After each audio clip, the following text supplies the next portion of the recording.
Assalamualaikum warahmatullahi wabarakatuh.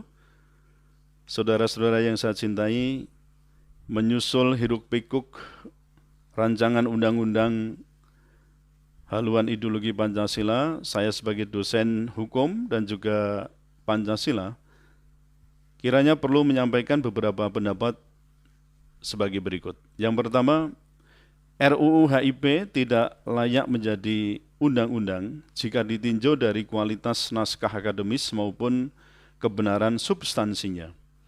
Adanya banyak distorsi teks dan konteks Pancasila di dalamnya itu menunjukkan bahwa ada hidden agenda di balik penyusunan rancangan undang-undang HIP ini.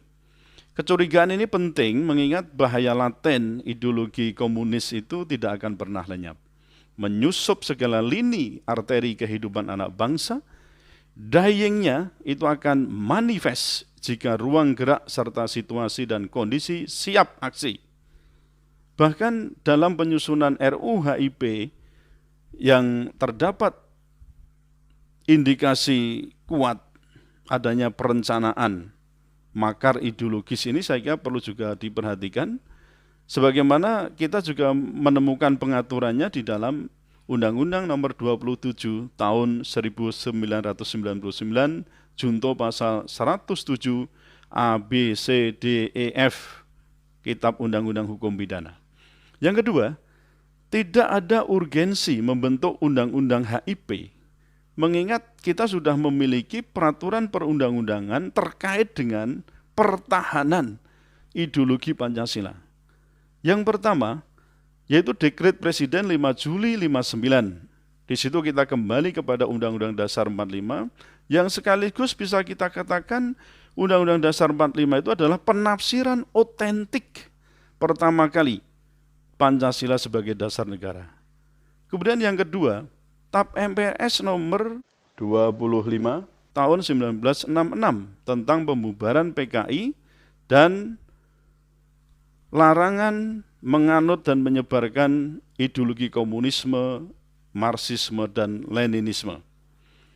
Kemudian yang ketiga, kita juga punya, tadi sudah saya sebutkan, Undang-Undang Nomor 27 Tahun 99, junto pasal 107 A, B, C, D, E, F Kitab Undang-Undang Hukum Pidana yang mengatur tentang beberapa makar di situ ya, termasuk di dalamnya adalah makar ideologi atau dasar negara di sini.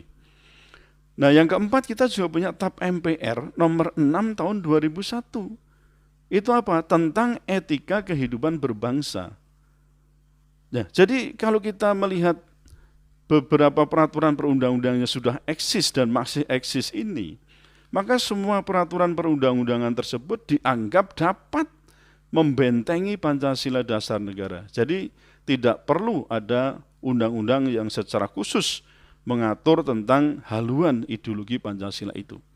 Yang ketiga, seandainya pun karena kritik masyarakat lalu TAP MPRS nomor 2566 itu dimasukkan ke dalam konsideran RUU HIP, sekaligus persoalan Trisila dan Ekasila itu ditiadakan, itu bukan berarti selesai masalah.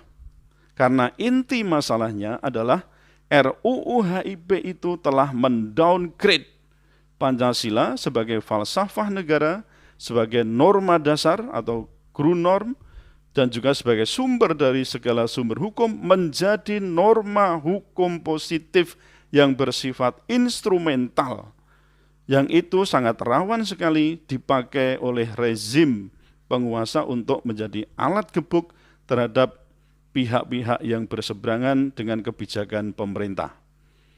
Untuk itu terakhir, atas dasar pertimbangan hukum tersebut, maka saya merekomendasikan yang pertama, RUU HIP ini harus ditolak dan dibatalkan tanpa reserve.